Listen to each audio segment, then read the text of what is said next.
بسم اللہ الرحمن الرحیم۔ بسم اللہ الرحمن الرحیم۔ علم مقاصد شریعہ کا آج سبق نمبر 29 ہے۔ آج کے سبق کا عنوان ہے مقاصد شریعہ کی پہچان استقراء اور تتبع سے۔ آج کے سبق میں ہم اس پر بات کریں گے کہ مقاصد شریعہ کو ہم کیسے معلوم کر سکتے ہیں۔ تو اس کے معلوم کرنے کا ایک طریقہ استقراء اور تتبع ہے، یعنی تتبع اور تلاش کر کے ہم معلوم کر سکتے ہیں کہ کون سی چیزیں شریعت کے مقاصد میں سے ہے۔ پچھلے سبق میں یعنی سبق نمبر 28 میں ہم نے اس پر گفتگو کی تھی کہ مقاصد شریعہ کی پہچان اوامر اور نواہی سے کیسے کر سکتے ہیں۔ تو تفصیل کے ساتھ بتایا تھا کہ ایک امر اور نہی صریح ہوتی ہے، اس سے بھی ہم مقاصد شریعہ کو پہچان سکتے ہیں، جیسے اس کی مثالیں دی تھی۔ اور ایک امر اور نہی وہ ہے جو صریح نہ ہو، جو خبر کے صیغے میں ہو یا دیگر الفاظ میں ہو لیکن حقیقت میں امر ہو، اس سے بھی ہم شریعت کے مقاصد معلوم کر سکتے ہیں۔ اس کی بھی مثالیں ہم نے آپ کے ساتھ سامنے ذکر کی تھی۔ پھر ذکر کیا تھا کہ امر و نہی یعنی کسی کو حکم کرنا یا کسی کو منع کرنا، اس کے مختلف انداز ہوتے ہیں، وہ مختلف انداز آپ کے سامنے ذکر کیے۔ دراصل یہ جو تقسیم چل رہی ہے یہ اس بات کی تقسیم ہے کہ مقاصد شریعہ کو ہم کس طریقے سے ثابت کر سکتے ہیں۔ تو مقاصد شریعہ کو ثابت کرنے کے لیے ہمارے پاس 10 طریقے ہیں۔ نمبر 1 قرآن، نمبر 2 سنت، نمبر 3 امر و نہی، نمبر 4 استقراء، نمبر 5 احکام کی علتیں، نمبر 6 اسباب نزول، نمبر 7 شارع کا سکوت، اور نمبر 8 آثار صحابہ، نمبر 9 عقل سلیم، نمبر 10 فطرت سلیمہ۔ تو پچھلے اسباق میں ہم نے قرآن، سنت اور امر و نہی کی تفصیل ذکر کی۔ آج کے سبق میں چوتھی چیز یعنی استقراء کے بارے میں ہم تفصیل ذکر کریں گے۔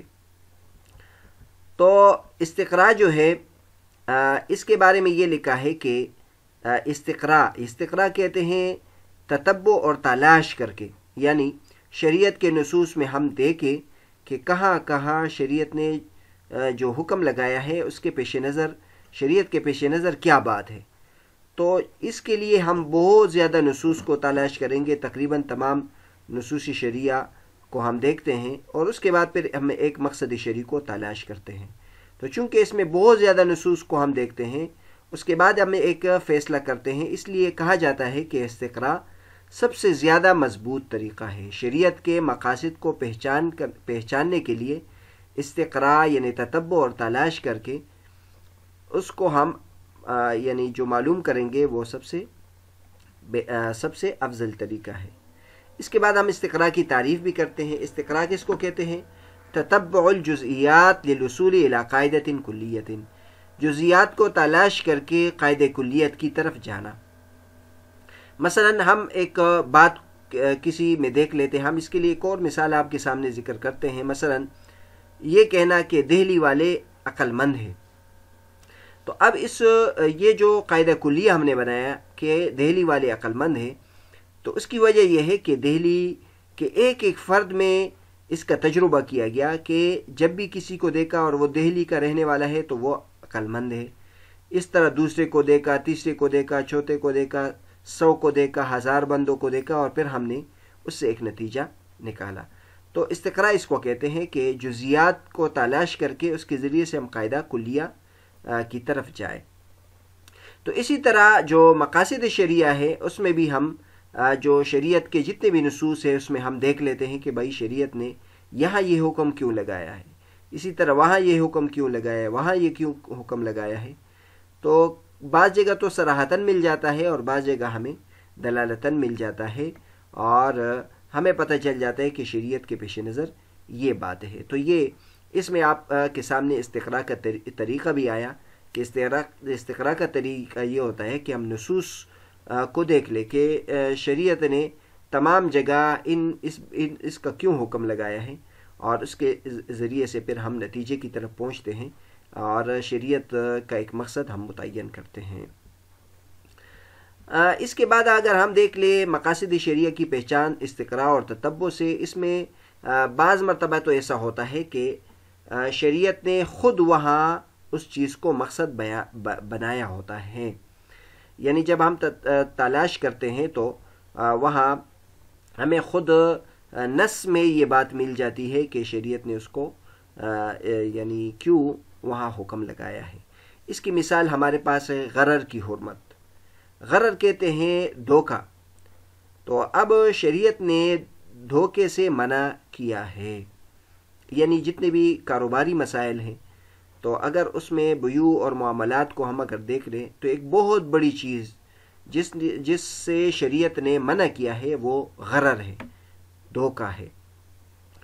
تو اس کو جب ہم نے تلاش کیا تو کئی جگہوں میں شریعت نے ہمیں منع کیا ہے. مثلا کسی چیز کو پکنے سے پہلے مت بیچو تو اس میں بھی دھوکہ ہو سکتا ہے. مجہول چیز کا کاروبار نہ کرو تو اس میں بھی دھوکہ پیش نظر ہے. تو لیکن یہ وہ جگہ ہے جہاں خود صراحتاً بھی ہمیں نص میں اس کا ذکر ملا ہے کہ جس میں غرر کا ذکر ہے. چنانچہ ایک حدیث ہے جس میں نبی کریم صلی اللہ علیہ وسلم نے مزابنہ سے منع کیا ہے. نہن نبی صلی اللہ علیہ وسلم عن المزابنہ. مزابنہ کس کو کہتے ہیں؟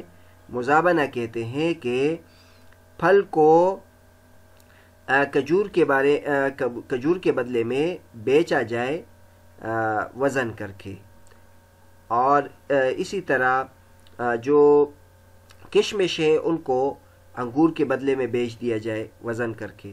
یعنی جو تر کھجور ہے اس کو خشک کھجوروں کے بدلے میں بیچا جائے، اور جو کشمش ہے اس کو اس کے بدلے میں بیچا جائے. تو اس میں بھی یہ بات ہے کہ شریعت کا جو مقصد ہے وہ یہ ہے کہ اس میں دھوکہ ہو سکتا ہے.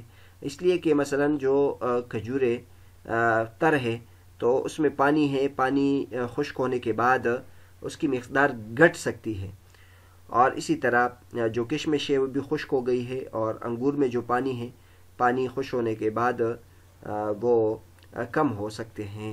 تو اس لیے شریعت نے اس کو منع کیا ہے. اسی طرح اٹکل کے ساتھ بے اور خرید و فروخت، اس سے بھی شریعت نے منع کیا ہے کیونکہ اس میں بھی کمی بیشی ہو سکتی ہے اور دھوکہ دہی کا احتمال ہوتا ہے. تو بہرحال یہ مباحث چل رہے ہیں کہ مقاصد شریعہ کی پہچان استقراء اور تتبع سے. تو اس میں پھر ہم نے دو صورتیں بیان کی. ایک صورت تو یہ ہوتی ہے کہ کبھی کبھی ہم جب تلاش کرتے ہیں تو وہاں کسی جگہ ہمیں نص بھی مل جاتا ہے، یعنی شریعت کی طرف سے اس مقصد شرعی کی تعین بھی ہو جاتی ہے.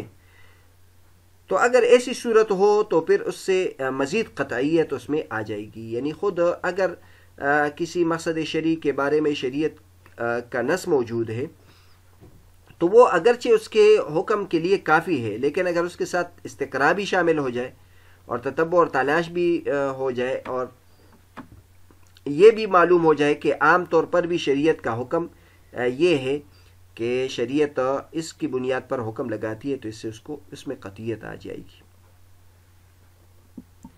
اس کی مثال آپ یہ سمجھے کہ مثلا رفع حرج، یعنی حرج کو دور کرنا ہے.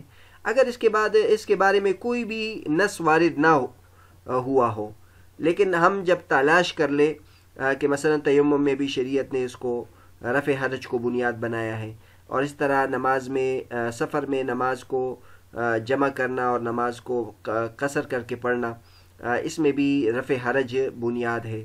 اس طرح مریض کی نماز بیٹھ کر پڑھنے کی صورت میں بھی رفع حرج پیش نظر ہے. اس طرح حائض اور نفاس والی عورت کے لیے نماز کو معاف کیا گیا ہے، اس میں بھی رفع حرج ہے.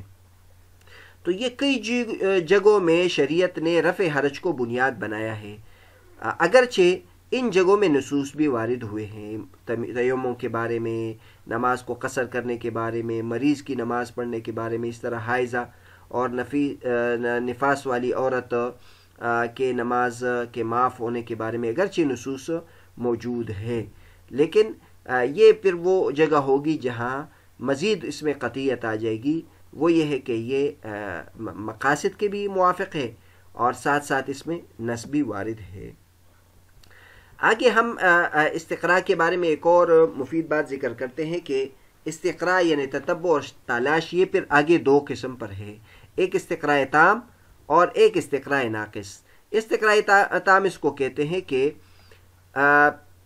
جس میں جو کلی ہے وہ اکثر جزیات میں موجود ہو اور استقراء تام اس کو کہتے ہیں کہ کلی تمام جزیات میں شامل ہو، اور استقراء ناقص اس کو کہتے ہیں کہ وہ اکثر جزیات کو شامل ہو لیکن تمام جزیات کو شامل نہ ہو۔